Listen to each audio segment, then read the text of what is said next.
Shalom Aleichem. Right, let's have a look at this Mishnah. Before we go to the Mishnah, I'm going to turn to Peter. Sorry. Let's have a look at Shemos Yud Zayin Yud Aleph, please. And then we'll have a look at this Mishnah. Thank you very much. Where you on? Tanakh. Shemos Yud Zayin 17:11. Yeah, no, chapter 17. Chapter 17. Pasuk 11. As we scroll down, and we'll see what this is all about. Here we are. Yes. Now, do you remember this was the battle of Vayova? You can see from Pasuk 8. This is all about Vayova Amalek Vayilochem im Yisrael Birufidim. Hold on. Now, go to Pasuk 9 first. Scroll down a bit. There we are. To pick some troops, he says, or people. But say right. But yeah, and then Yeshua did exactly that. They went up to the top of the Givor, which is like a hill, not quite a mountain, a hard Givor is a hill, as he said. Now, the Pasuk 11 is a Pasuk we need, which is Kasher Pasuk 11, Kasher Yorim Moshe Yodo. When Moshe lifted up his hand, Gova Yisrael was successful, prevailed, successful here. Gova, more powerful really. But whenever his hands were let down, Yoniach, Gova Amalek. Now, have a look. But there'll be another pasuk in a moment, Peter, so please don't disappear. Let's back to our Gemara. Have you got it? Chavtes Omad Aleph, the Mishnah.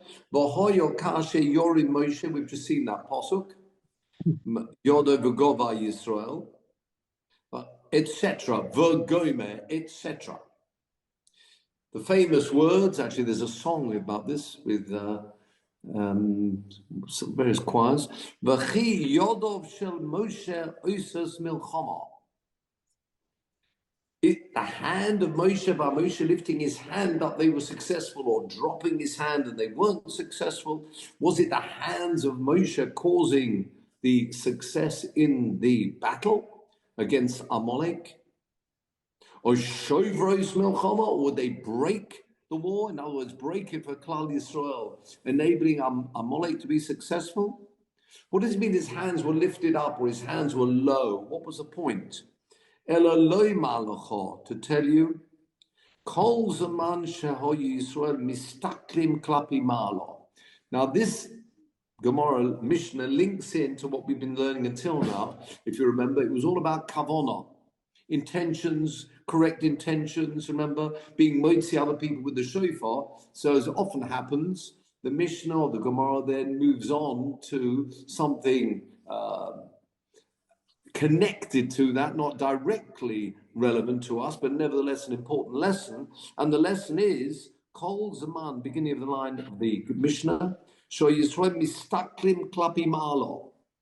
That's the point. If they were focused above, thinking we're in the hands of God. Of course they were in battle, they were in war, but nevertheless, if they're focused in Shamayim, giving over their hearts, like a Loshen Eved, La'avim Shabashamayim, realizing that they were in his hands. So in other words, they were going into battle, coupling that with prayer and thinking that Hashem hopefully will help them.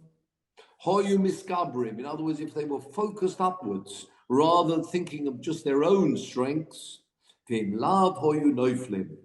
Otherwise, sadly, they would fall. So that's the point. Their hands up actually seem to reflect the mood of Klal Yisrael themselves.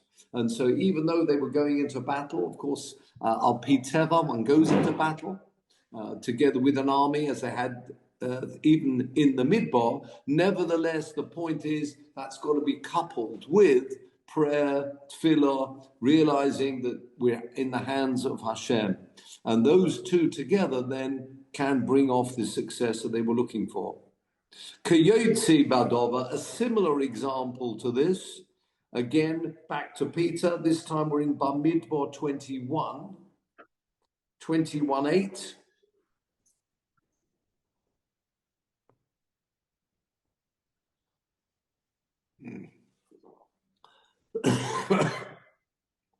Tanakh, Bamidbar, Numbers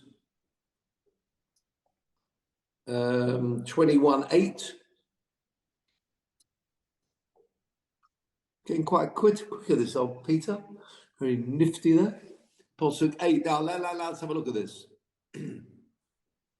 Let's go back. If the pasuk we want is 8, that's true, but let's go back a little bit. 2 psukim back. Va'ah, or the one before that even. Remember, sadly, the Am Yisrael, why did you take us out of Egypt to die in the midbar? There's no bread, there's no water. Nafshenu kotza, balechem akloikel. It's the food, it's mon, it's not a steak, no steak and chips. It's mon, it might have tasted like that, but they were complaining. Vayishalach Hashem ba'omes hanochoshim ha-sorofim. Nochosh is a snake, serpent ha-sorofim. Vayinashchu es ha'om. Biting the people, Vayonos Amrov Yisrael.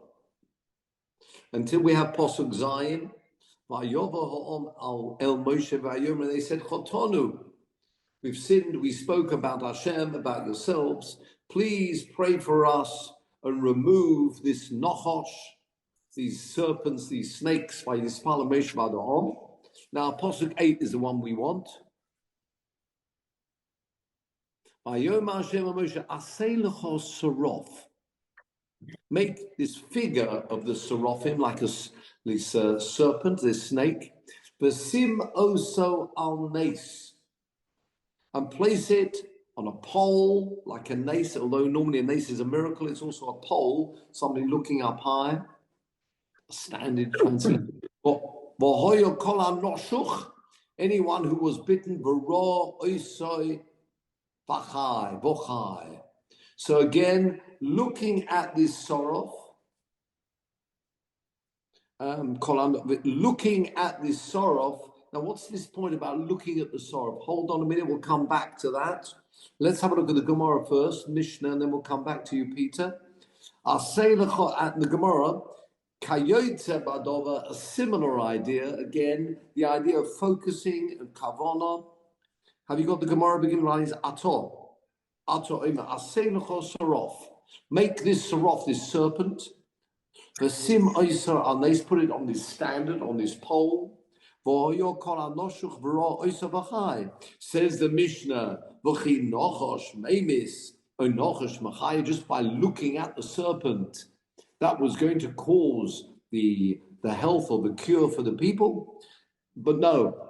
Yes, they've come to Moshe Rabbeinu, they said they've sinned, asking for forgiveness.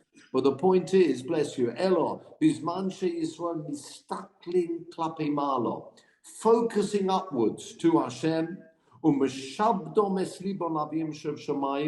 again becoming servants almost, then they were cured. So yes, they were asking forgiveness, but at the same time focusing on us, upwards. Otherwise, they would have died, they would have perished. If I can go back to Peter, on that posuk, if you press there the commentaries, I think you must have there we are, commentary. Now the one we want on that posuk, so if you scroll down, is G for Gur Aryeh. Before you click Gur Aryeh, that is the super commentary, the Maralmi Prague. Yeah? Because he's got a huge number of Svarim, but one of them is called the Gur Aryeh. If you now click on that, and there we are, the first part of this, scroll down a little bit, there we are. V'im Toima asks the Maral, Im came lomoli nochosh. Why nochosh? Just look upwards. Lovely losumo salnes. Why place it on this standard? We've just learned in our Mishnah, the main thing was focusing upwards. If they were focusing and praying, concentrating about this word of kavanah, why did they need this serpent and why place it on this high standard? Venira, it appears, says the Maharal, Hashem commanded them to place it on this standard, on this nace. That will help the concentration, looking upwards. It's impossible. If you're looking up,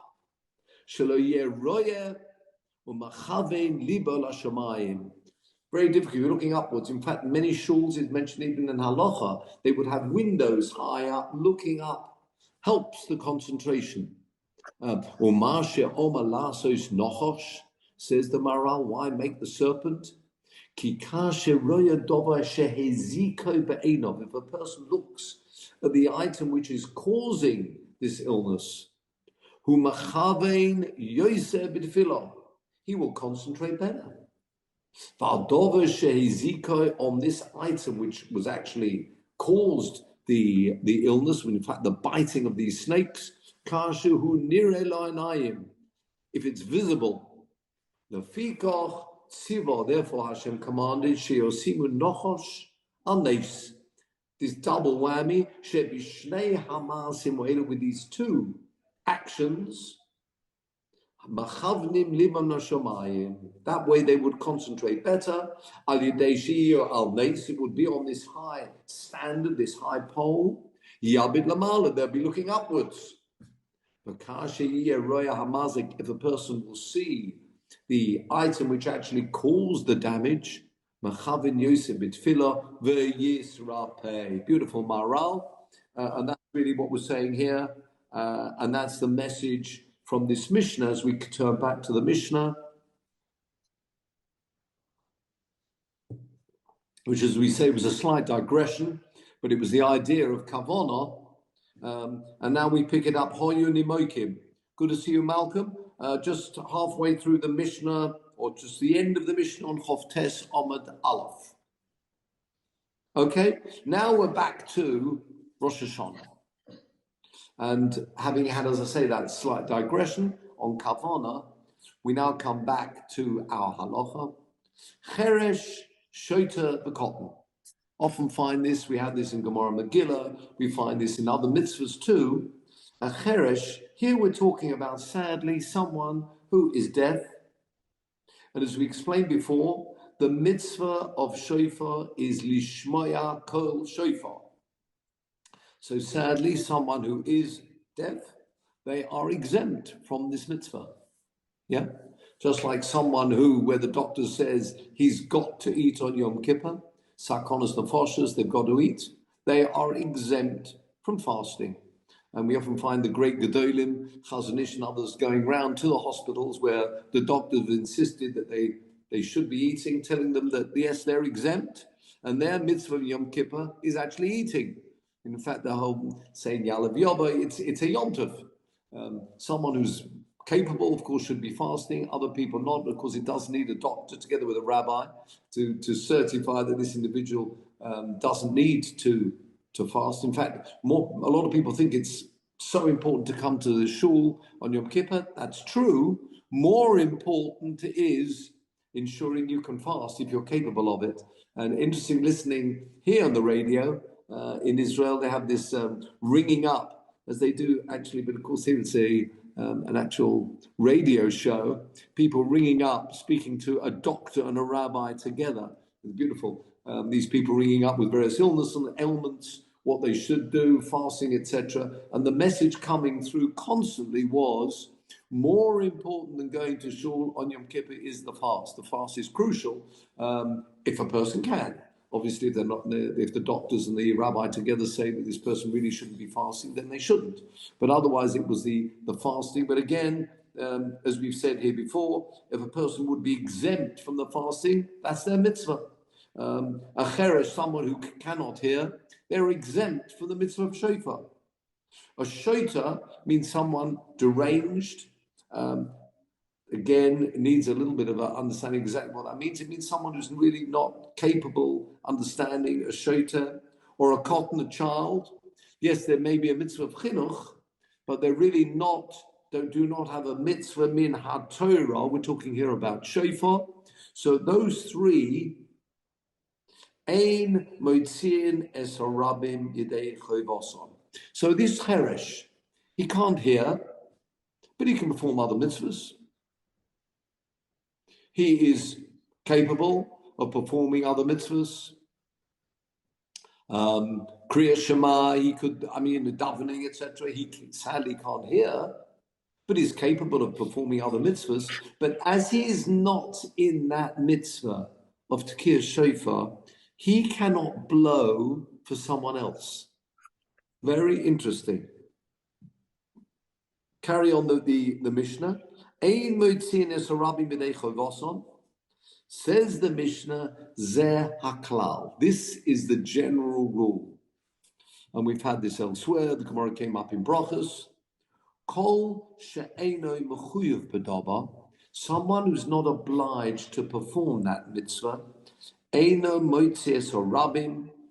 Some people say acherim. Two different gesos here. Cannot be moitzi. What is it, moitzi? Means cannot enable someone else to perform the mitzvah. Means they cannot blow the shofar for someone else. That's interesting. You may say, it depends if he can blow. As long as he can blow the shofar, is capable of blowing, why can he not blow for someone else? And the point we're making here, that no, it depends on whether that person is in this parasha of blowing the shofar. If you're not in the parasha, you cannot be moiti someone else. And the way it's mainly explained by the Meforshim is this point about guarantor, what's called arvus. Kol Yisrael, I know we say Kol Yisrael charveirim zeh, hopefully, but also not just charveirim, arevim zeh, which means we're guarantors. We're all in this together. It's meant to be one happy, in inverted commas, one happy family. We are all involved together, which means if someone can't perform a mitzvah, it's up to us to try and enable that person to perform the mitzvah, because we are all jointly responsible for each other.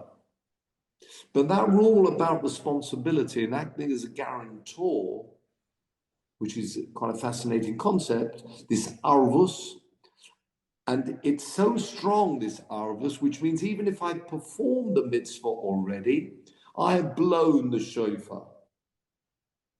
I have lain the Megillah on Purim.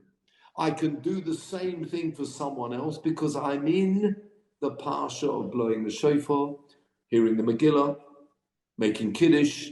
I can therefore do that mitzvah and be moitzi someone else, even if I've done that mitzvah already. So it's very interesting. Someone who's blown the shofar on Rosh Hashanah, they've fulfilled the mitzvah. Do they have a mitzvah to blow the shofar? No. But they are included in the mitzvah of shofar, which means they can act as a guarantor for someone else.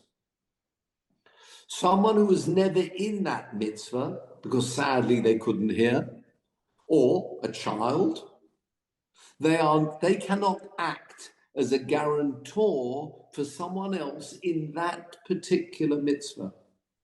Fascinating. You can only be a guarantor if you are in that mitzvah yourself. You can't act as a guarantor for someone else if you're not in the parsha. Interesting point. If you're trying to get across the same idea of mitzvahs generally, this point about do what I say rather than do what I would actually do myself. No, it doesn't work like that. If you're trying to get across this idea, whether it's any idea on chinuch or any grounds, it's a role model is what's wanted. You have to be performing the mitzvah, and that is the best way to show other people how to perform the mitzvah. But not just that, be moitzi them in the mitzvah if you yourself could do that mitzvah. And that's what we're saying here. So those three, the cheresh, the shoiter, deranged, and therefore not capable of performing mitzvahs, again, he would be exempt, she, or a cotton, exempt. They cannot be motzi other people in that mitzvah. That's what we're saying here. And on that note, we move along. Can I ask a question, please? Yes. So I understand what the principle you're saying, but for example, if you had somebody who is capable of blowing and who's deaf, let's say, who's capable of blowing, and they know that they cannot hear it, but they know that if they blow it correctly, that somebody else will be able to hear it, and therefore will be able to fulfill the mitzvah. So they're not standing in. No, they're not. They are not performing the mitzvah. No, For them, it's blowing a trumpet. The mitzvah is not the blowing. That's what I'm saying. No, I'm not saying that they. Yeah, that's what I'm saying. They're not fulfilling the mitzvah, but they are enabling somebody else to fulfill the mitzvah. No, they are, because they're not performing a mitzvah. They are not enabling anybody to. They might as well just put it on on a CD or whatever. They might have a recording. That is not the sound of a shofar. The sound of a shofar is a shofar being blown by someone who can hear the shofar. You're right. It's fascinating. The mitzvah is not al tekiyas shofar. If it was, you'd be right. The mitzvah is shemiyas kol shofar. That's why when we make the bracha, lishmoya kol shofar. If the mitzvah was the blowing, then everybody should be blowing. No, but what I'm saying, I'm just saying that they are not claiming to be performing the lishma. Yeah, then they're not doing it on behalf of anybody, and so they're not liable. They're not liable to. They're not saying I'm doing this on behalf of the community. On behalf of you. I'm lishma. I'm doing that mitzvah on behalf of you. They are not. No, but somebody else is hearing the shofar. They're performing the mitzvah, but they're hearing somebody make the physical act of blowing it. So they're hearing they're fulfilling the mitzvah of hearing the shofar. Unless it's from the previous Mishnah, or the previous discussion, which was that both the blower and the hearer have to have. Yes, exactly right. This couples with what we've learned before, which means just hearing the sound of a shofar.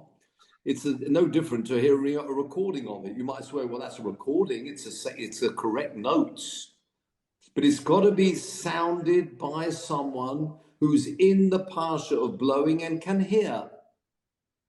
You're right. That's the point about this guarantor. Means you have to be able to perform the mitzvah, or at least be in that parsha of performing it. Even if you've done it already, you can blow it a second time. But if you could never have performed the mitzvah yourself, you cannot be motzi somebody. You cannot act as a guarantor. The sound of that shofar might as well just have been a recording. I know you're right. It sounds counterintuitive, but it links with what we learned before, which means you have to be able to fulfill the mitzvah to get a sound which will be a kosher sound for the shofar. It may sound exactly the same as having a non-Jew blow the shofar. You may tell me the same thing. I've got a non-Jew blowing the shofar. In fact, you can probably train an animal if you were, clever enough. They do various things, a lot of these animal tricks. You get an animal to blow the shofar with exactly the same note. That's no good. It's not a sound of a shofar. It's got to be a sound of a shofar from someone who's in the mitzvah of blowing that shofar. So yeah, an interesting point. Okay. Can I just say something about shota? I think you said Norman said deranged.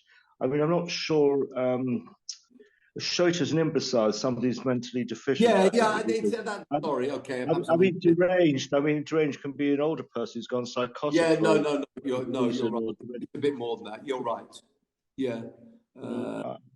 an imbecile or whatever. Yeah, you're right. Yeah, the imbecile would be the more the I don't know what the PC word is. Learning difficulties.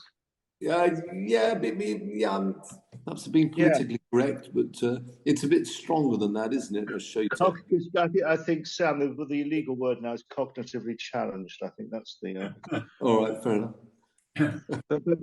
I think, but it's your point. What happens with an older person who may be have because of dementia or something like that? I mean, I'm not sure whether. Yeah, no, that's a very good point. There comes the time, sadly, if there is this dementia, where a person, it'll have to be judged whether that person is outside into the Shoita category. I mean, it sounds quite negative, this word Shoita, but you're right.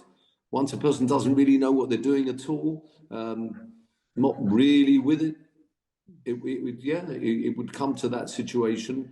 And we've had cases before where itim, we've had that in the Gemara. There are times, maybe first thing in the morning, the person's fine, but later on in the day, totally confused, don't know where they are, or not with it, ki uzeh, then you may find that things would change.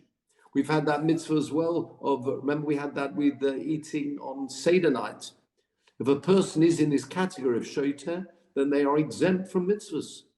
There's no demand on people who are not really with it to perform mitzvahs because it's not a mitzvah. If they can't, similar as a child.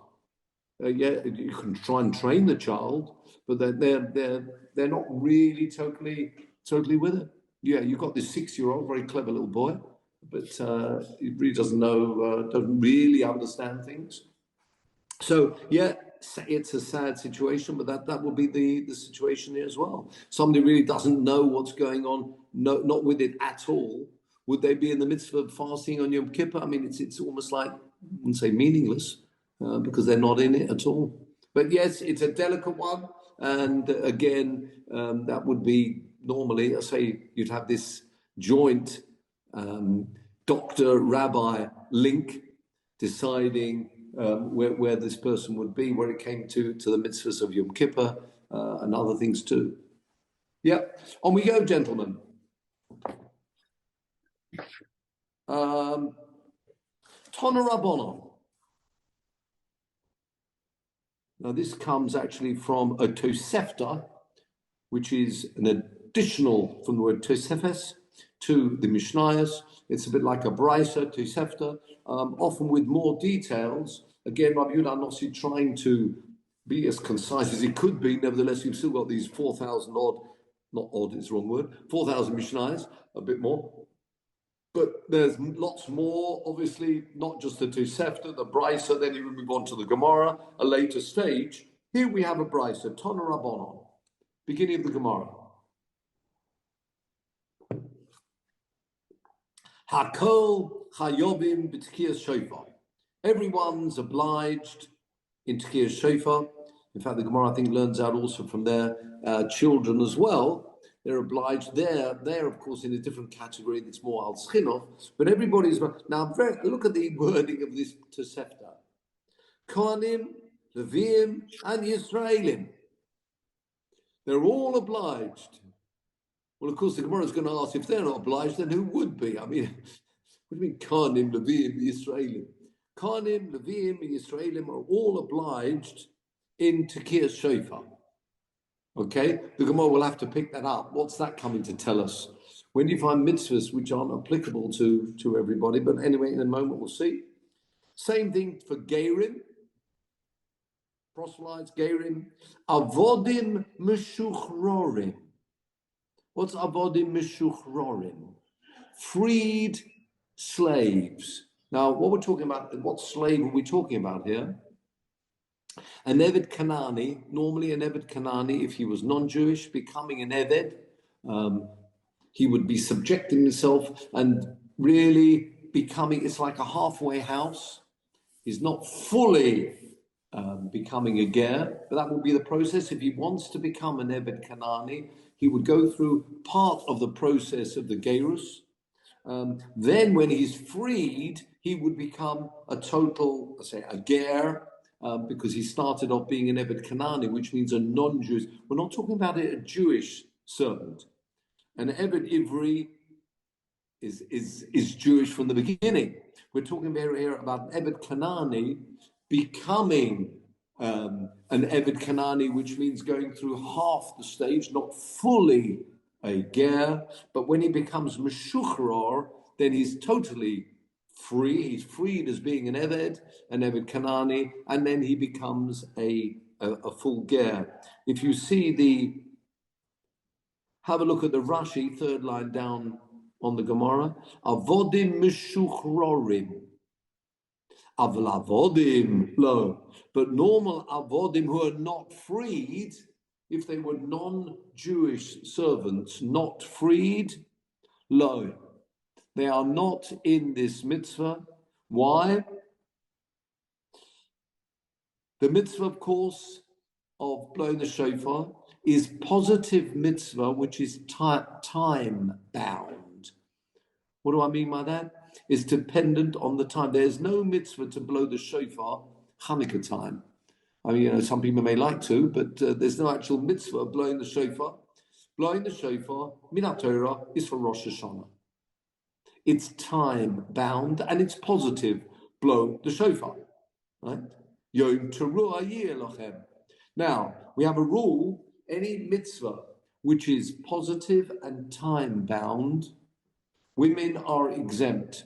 Learned out the Gemara in Brachas from Psukim. The same rule applies, says Rashi, to kol, third line down, to kol mitzvah she'ein ho isha chayeves bo.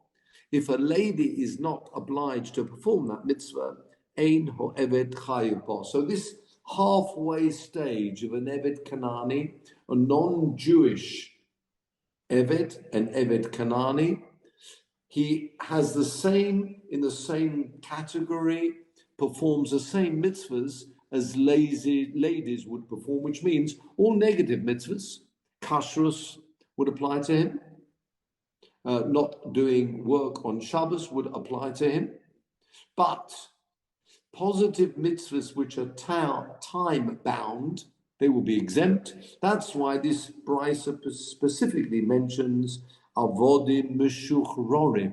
If they've been freed, then they would be mechuyev to do the mitzvah.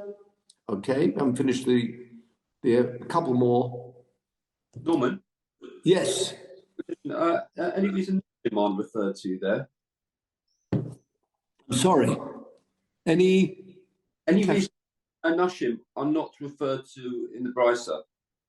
No, it's talking about all males. It's male only. You're right, you could have said Anoshim, but you've got Kohanim, Leviim, Yisraelim, as opposed to Kohanos, Levios, or Bas Israel. So I think it's already out of the list. Yeah, so good point. But the Kohanim, it's all male here. Gerim, avoid. Now, that's not to say we've had this before. It comes up later on again. Mitzvahs which are positive and are time bound, if they want to, they can. They're not forced. They're not mechuyev to. Yeah, they're outside this category, and they are not obliged to. If they want to shake a lulav, good luck to them. If they want to hear the shofar, they can. Not only can, it's a mitzvah for them, but they don't have to. Can I just say, isn't the plural inclusive of female, like Yeladim is children? Yes, but here in particular, it does mean the male. You're a good one. But when it says Kohanim, where there's normally a word used for ladies, which is Kohanos or Bas Kohen. You're right. In Hebrew, you do have a word which could be inclusive both of male and female. But if it's using this word Yisraelim, it would refer just to the male. Yeah? Good one. A couple more categories. A tumtum. We've had that mentioned before. This is someone who, sadly, probably from birth, they've got a membrane covering them, which means it's not clear whether they are male or female. Okay? The membrane could be removed, but if it has not been removed, then what they are called a tumtum, which means we don't know whether this person is male or female. That's very interesting. What we're saying is a tumtum is mechuyev. Why? Because they might be male. Okay. For androgynous, also, what's an androgynous? hermaphrodite, which means this is someone who has the simon in the signs of both male and female. And normally the rule about androgynous is what's called a min bifnei atzmai. There's male, female, and this androgynous. Now, the rule about androgynous, it's not entirely clear. Is an androgynous in the category of female or male? But whatever they are, they might be in the category of a male. Then all androgynuses would be the same, hermaphrodite, and therefore they are mechuyev because they could be obliged as a zocher. But it's different to the tumtum. The tumtum is we don't yet know whether they are a male or female. An androgynous is almost like a species to themselves with this category, and they therefore have both the chumrus of a male and a female. And the final category here, umi shechetzio eved v'chetzio ben chorim, someone who is half free and half an eved. Now we said before, an eved Kanani, when they're freed, they're a bit normal ger. If they're not freed, then they keep mitzvahs like a lady, which means they're exempt. This person is half freed. What do you mean he's half freed? Wasn't it from the stomach upwards? Or what do you mean half freed? How can you have someone who's half freed? Well, the Gemara explains, owned by two people. This Eved Kanani is owned in partnership with two individuals. Okay, fine. And one of those individuals frees him. Frees, not with a Z. Frees him. Yeah, he's now free. So he's now half free, if you see what I mean. So this person half freed, would be mechuyev because half of him is mechuyev to do the mitzvahs. Not, you don't actually split down the middle, but it's like made up of two parts. Very strange. Have a look at Rashi. Tumtum and an androgynous, shema zochahu. In the case of the tumtum, we are not sure whether this individual is a zocha and a keva. In an androgynous, we are not sure the category they're meant to be in, because they have signs of both male and female. So that may be categorized as a male or not. Therefore, they would have to do the mitzvahs. And there we are. As part of him is free, that part which is freed is mechuyev to do the mitzvahs. Therefore, he will have to hear the shofar. Okay? Says the Gemara. Okay, we've had this point before. We were speaking about it earlier on. This point about arvus, being moitzi other people. Now, as we said before, a man, even if he's heard the shofar, can go blowing, go to hospitals, go wherever he likes, and blow for other people. What about a tumtum? This tumtum, imagine this tumtum is blowing the shofar for himself. Can at the same time, can he be moitzi another tumtum? And the answer is no. Why not? Says the Gemara, tumtum eino moitzi lo es minai velo es she'eino minai, which means he cannot be moitzi another tumtum, and he cannot be moitzi another male. Why not? Have a look at Rashi. Tumtum eino moitzi es minai. He cannot be moitzi another tumtum. So this tumtum knows how to blow the shofar. He wants to enable another tumtum in the same situation as he or she is in, and he wants to be moitzi that individual. Can't do it. Why not? Says Rashi, tumtum eino moitzi es minai, a tumtum kamoisai. Again, this is someone, and we're unsure whether this person is a male or a female. Why not? Says Rashi, Shema tokea ze nekeva, v'chaveroi zocha. Maybe he, it's not really he at all, it's a she is blowing for this other tumtum who happens to be a zocha. You with me? So therefore, he cannot blow for anybody else. What about an androgynous? This androgynous, remember, has the signs of both male and female, but then every androgynous would be in exactly the same situation. Says the Gemara, or the Brisa, androgynous moitzi, beginning of the line, es minoi avalo es she'enoi minoi. An androgynous can be moitzi another androgynous because they're all in the same situation. Whatever classification they will have, he or she will have the same as the next androgynous. They are all classified, we don't quite know, they're on a min bifnei atzmai. If they're all going to be classified as male, then this androgynous can be moitzi someone else. If they're not, then none of them are in the mitzvah. So which means, therefore, an androgynous can blow for another androgynous. Have a look at Rashi. Androgynous moitzi minai. Androgynous kamoisai. Another similar androgynous. De'ibosa zachrus ozlus. If you consider this individual being a male, after all, he has a simonim of a male too, then shneim chayovim. Both this androgynous and another similar androgynous will all be chayav. Ve'ibosa nakvus ozlus. If you want to follow and say that the main point is it's a female going to be classified as a nekeva, sheneim peturim. So it doesn't matter if they're blowing for someone else. If it's another androgynous, that will be fine. Yeah. So that's what the androgynous moitzi es minoi. Avolo es she'eno mina, but it cannot be moitzi another male because maybe this androgynous is classified as a female and therefore can't be moitzi a male. Okay. Now, I'd like to call upon Peter again, please. If we can go this time to the Mishnayos. Let's go to the Mishnayos.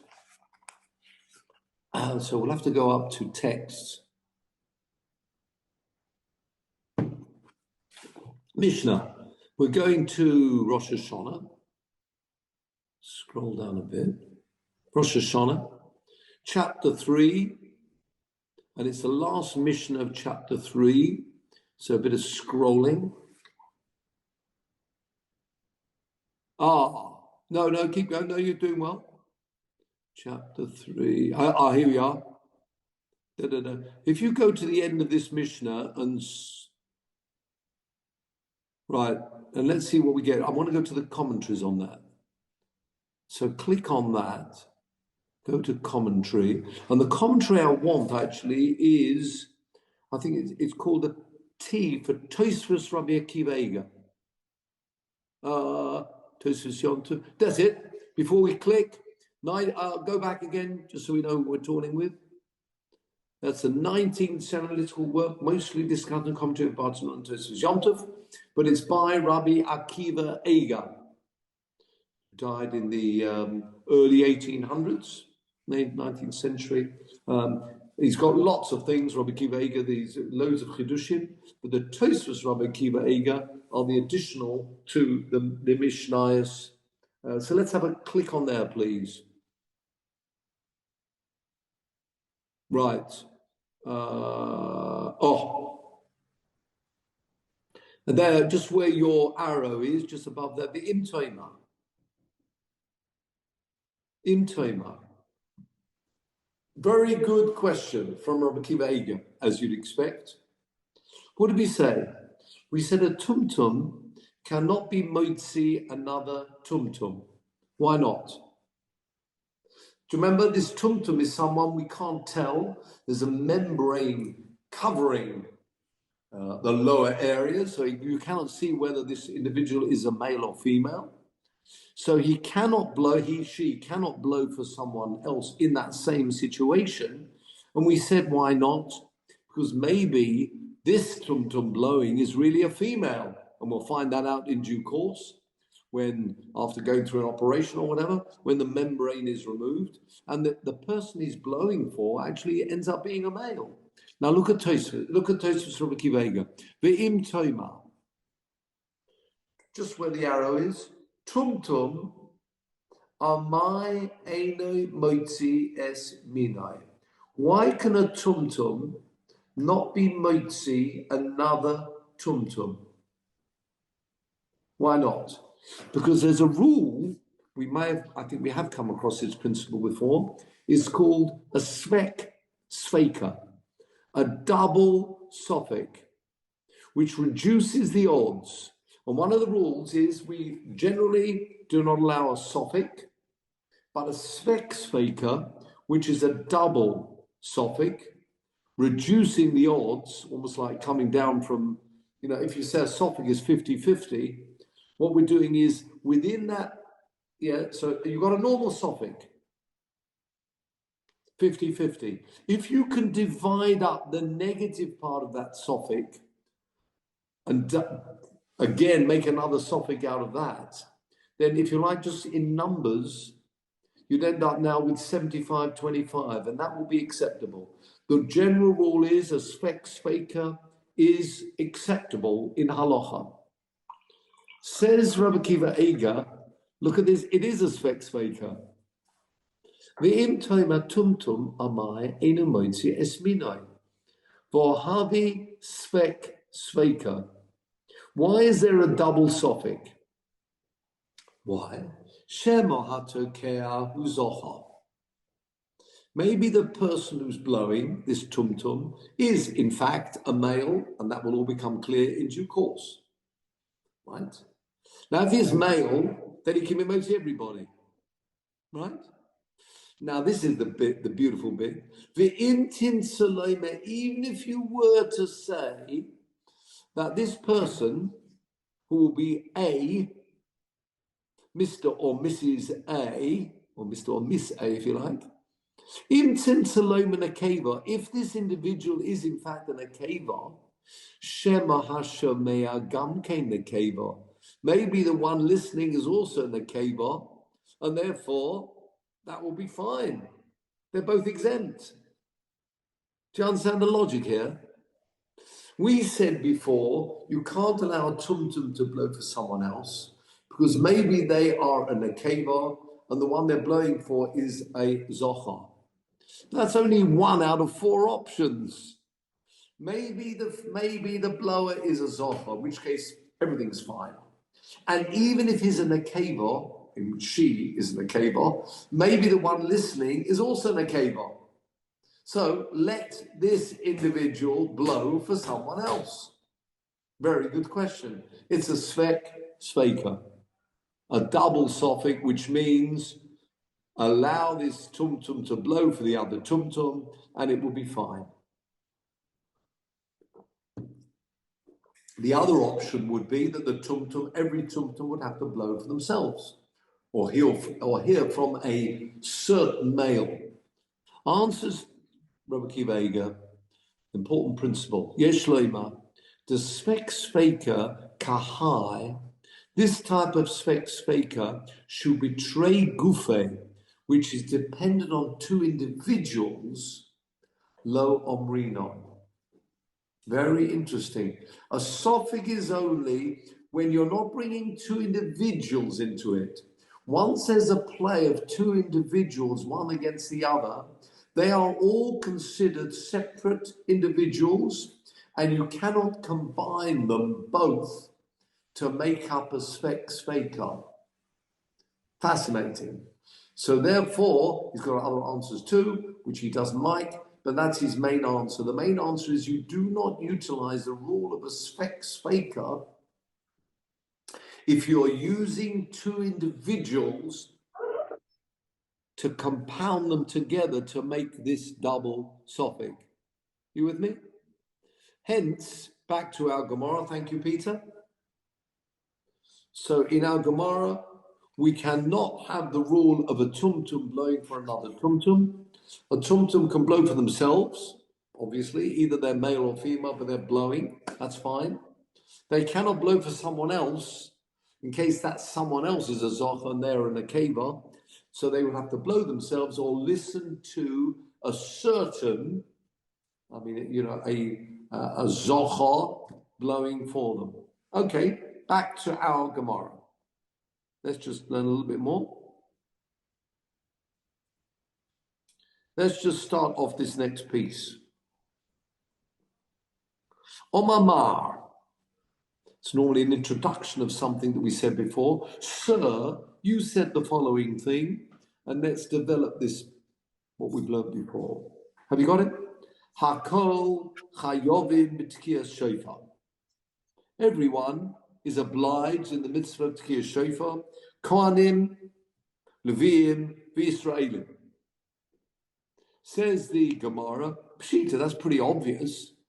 If everybody's mechuyev, then why would you think that it's not applicable to everybody?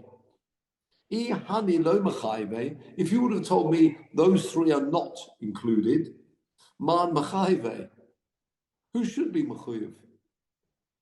Yeah? If you're telling me everybody's mechuyev, Kohanim, Leviim, Yisraelim, well, obviously, who else is there that will be mechuyev this mitzvah, if not for Kohanim, Leviim, and Yisraelim? Says the Gemara, no. I might have thought one out of these three would be exempt. Why?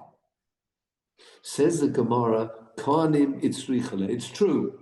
Yisraelim, Leviim, yep, they're included. But the Chiddush is the Kohanim.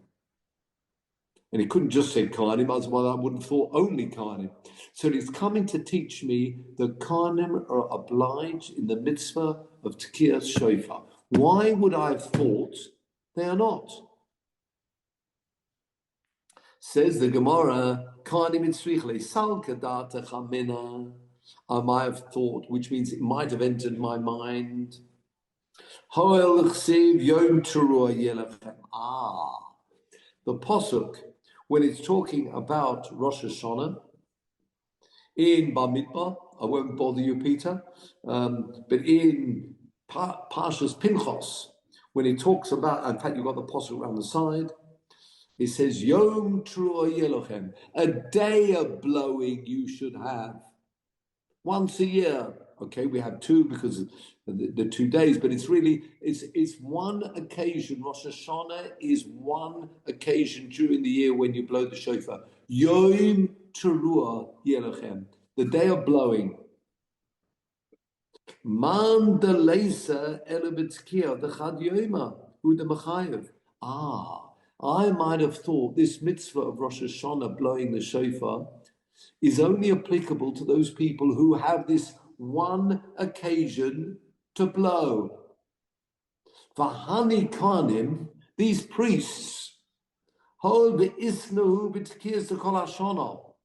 they are involved, or they certainly could get involved in blowing all year round. Why? There's a pasuk. On the Yomim Tovim, on Rosh Chodesh, you blow, the Kohanim should blow for their burnt offerings. See, in other words, they're capable of blowing and they're in the parsha of blowing, not just on Rosh Hashanah, throughout the year. There are other occasions they could be blowing.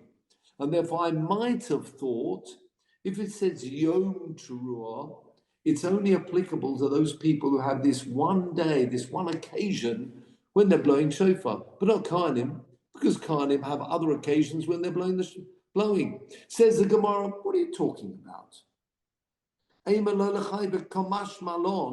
That's what this is coming to teach me. Says the Gemara, what do you mean? Mi domi. Hosom. What did that pasuk say?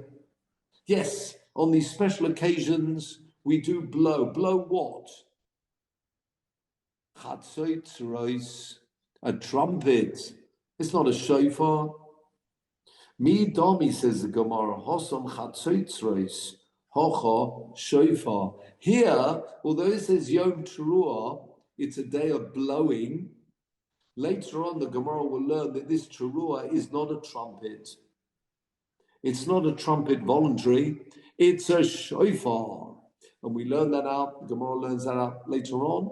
The word Teruah, Yom Teruah, is compared to where it does talk about shofar as well. But anyway, the point is, it's a different blowing. The blowing that the Kohanim are involved in throughout the year is blowing trumpets. Everyone only has this one day in the year when they are blowing, or one occasion in the year, Rosh Hashanah, when they're blowing a shofar, in which case there's no reason to suspect that Kohanim will be any different to Leviim and Yisraelim.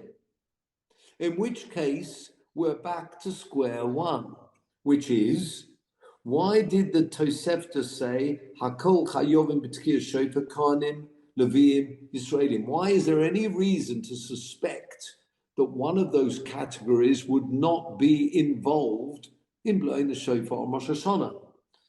Answers the Gemara, Elo, but, ... Watch this space, gentlemen, and we'll continue on with this next time, because the Gemara is a little bit involved here. So we're left with a question. Why did the Tosefta tell us that the Kohanim, Leviim, and Yisraelim are involved in this mitzvah of blowing shofar of Rosh Hashanah? Why would I have thought that any one of those categories would not be involved? And we haven't got an answer for that yet. But as I say, watch this space. And we look forward to continuing next time when we'll follow this on. So with that, gentlemen, I wish you well. Good to see you, Sammy, as well. And have a very good week. Vayishlach, as we're moving, Vayishlach Yaakov Malochim. Mamash, Malochim Mamash. And the three Malochim that were sent, the Malochim always accompanying Klal Yisrael throughout all the days. And that's why we say Ezra Savuseinu, the help of our fathers. Ezra Savuseinu, that help that was given to Yaakov as approaching Esav. Amazing, this you can imagine the picture of Yaakov meeting up with Esav. And again, these Malochim there to help Ezra Savuseinu, always there to come for protecting Klal Yisrael. But again, as we saw in this beautiful Mishnah, as long as one is mistakel klapi malo, focusing with this kavana that we spoke about, then hopefully we can look forward to good times. And Hashem, we should be well and only hear Basuras Tovas one from the other. With that, gentlemen, I wish you well. Have a very good week and a good Shabbos. Thank you, Peter. Thank you.